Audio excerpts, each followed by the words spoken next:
Class 8 থেকে বাধ্যতামূলক part time job নিশ্চিত করা উচিত। আপনি এখন বলবেন পড়াশোনার ক্ষতি হবে, আমাদের যেসব থিওরিটিক্যাল পড়াশোনা এগুলো এমনিও বাস্তব জীবনে কাজে আসে না, আর ওয়ার্ল্ড স্ট্যান্ডার্ডের তো ধারে কাছে হইতেছে আমরা নাই।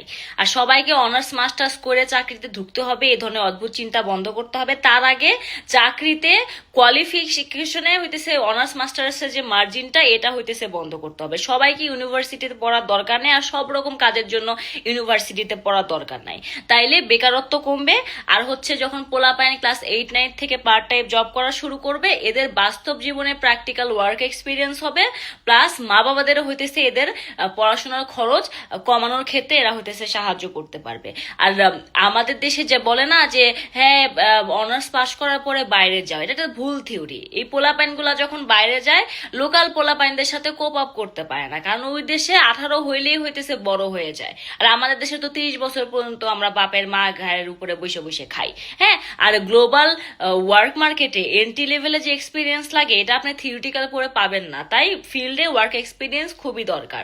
এখন আপনি বলবেন যে এখন আপনি আমাকে বলেন ওয়ার্ল্ড ওয়াইড বাংলাদেশের সংখ্যা কত কাজ করে? ওয়ার্ল্ড ওয়াইড গ্লোবালি সবকিছু মিলে না আপনি অরিজিনাল বাংলাদেশি হাতে গুনতে পারবেন। হ্যাঁ, কয়েকজন আছে বংশভূত। শুনেন, বংশভূতরা বেসিকলি হইতেছে বিদেশি, এরা জন্মায় অন্য দেশে, কথাবার্তা চিন্তা ভাবনা খাওয়া কালচার সবকিছু ভিন দেশি।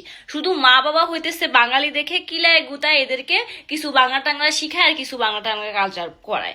আপনি দেখবেন সেকেন্ড থার্ড জেনারেশনের পরে এরা বাংলাদেশের হইতেছে বউ এদের ধারে কাছে থাকবে না।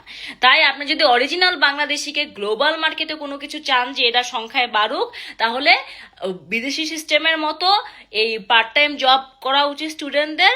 আর হচ্ছে এই অনার্স মাস্টার সবাইকে ইউনিভার্সিটিতে পড়া বন্ধ করা উচিত, প্র্যাকটিক্যাল নলেজ বেশি করা উচিত।